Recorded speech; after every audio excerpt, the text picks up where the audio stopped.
Beatrice Politi here now with Health News, and let's stay logged on to the internet for a few more minutes. Let's say getting sick used to be a call to your doctor or your mom. But now it seems more and more of us are turning to another doctor available around the clock, Dr. Google. Indeed, indeed. And don't forget the smartphones. They can tell us a lot of things now, like how fast our hearts are beating and if the anxiety we're feeling is something we should be worried about. Long before we even contemplate calling the doctor's office, many of us are doing our own research online. A new American study says 1 in 3 adults use search engines or health sites to try to figure out if they have a medical condition. And about half of them follow up with a physician.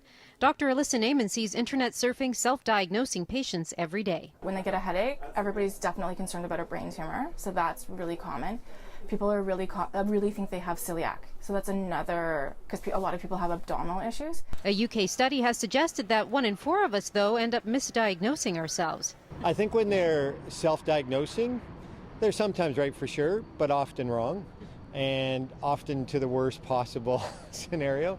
Studies have suggested more women than men use the internet to self-diagnose. More knowledge is better, but it needs to be from credible sources. If you go online, we want you to go to a reputable site. So Mayo Clinic, some site where it's from an institution, Harvard, anywhere where there's a site where you can find information, as opposed to going onto a chat room. Some apps allow for a do-it-yourself approach, helping you to check your anxiety levels, for example, or your blood pressure. Others, like this one, check your heartbeat by asking you to gaze into the screen.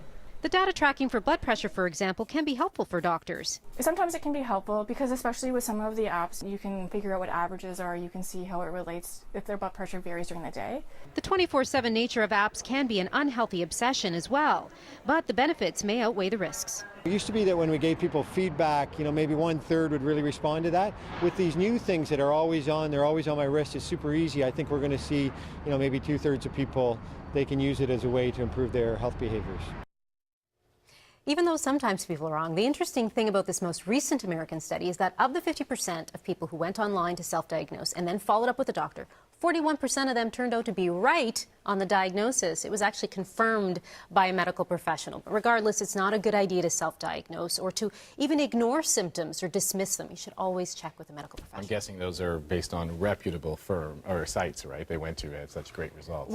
Chat rooms can be scary. Yeah. Oh, yeah, chat rooms can be scary. But my goddaughter diagnosed her baby's acid reflux. Really? Yes, she did. She noticed that her baby was crying after feeding. Her pediatrician never saw it, and she correctly diagnosed it. The baby's very happy now. I see medical school in her future. So do I. That's right. All right, Bea, thank you so much. Thanks, Bea.